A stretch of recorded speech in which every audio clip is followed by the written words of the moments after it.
মাদকের উৎপাত, মাদক সেবনকারী, মাদক ব্যবসায়ী এবং মাদক নিয়ন্ত্রণকারী সিন্ডিকেটের দখলে চলে গেছে পুরো যুব সমাজ। মাননীয় সদস্য সালাউদ্দিন, গাজীপুর 4। মাননীয় স্পিকার, আপনাকে ধন্যবাদ। নাহমাদুহু ওয়া নুসাল্লি আলা রাসূলিহিল কারীম। মাদক নির্মূল, গরু চুরি রোধ এবং আইন শৃঙ্খলা পরিস্থিতি উত্তরণে যৌথ অভিযান পরিচালনা প্রসঙ্গে আমাদের আজকের ৭১ বিধিতে মাননীয় স্বরাষ্ট্রমন্ত্রীর কাছে আবেদন।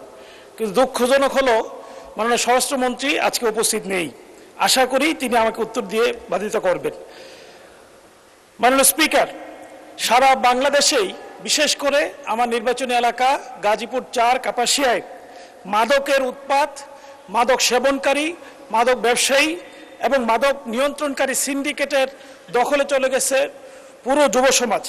এই যুব সমাজকে যদি বাঁচাতে হয়, চোরাচালান বন্ধ করতে হবে, মাদক ব্যবসা বন্ধ করতে হবে, মাদক সেবন বন্ধ করতে হবে। এই মাদক সেবনের সাথে সম্পর্কিত হলো গ্যাং কালচার। কিশোর গ্যাংরা সমাজে নানাভাবে অস্থিরতা তৈরি করছে, যানমালার নিরাপত্তার জন্য মারাত্মকভাবে বিঘ্নিত করছে, যে কারণে আইন শৃঙ্খলা পরিস্থিতি ভয়াবহ অবনতি হয়েছে। এই পরিস্থিতি উত্তরণে দ্রুত বিশেষ করে আইন শৃঙ্খলা বাহিনীর এলিট শ্রেণী যারা রয়েছে, র্যাব, বিজিবি এবং পুলিশের সমন্বয়ে একটি যৌথ বাহিনীর অভিযান আমি দাবি করছি।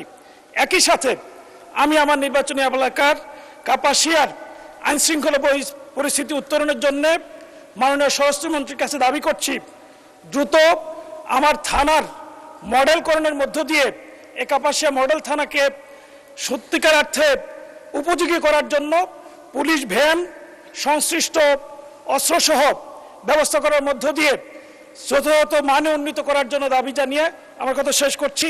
ধন্যবাদ মাননীয় স্পিকার।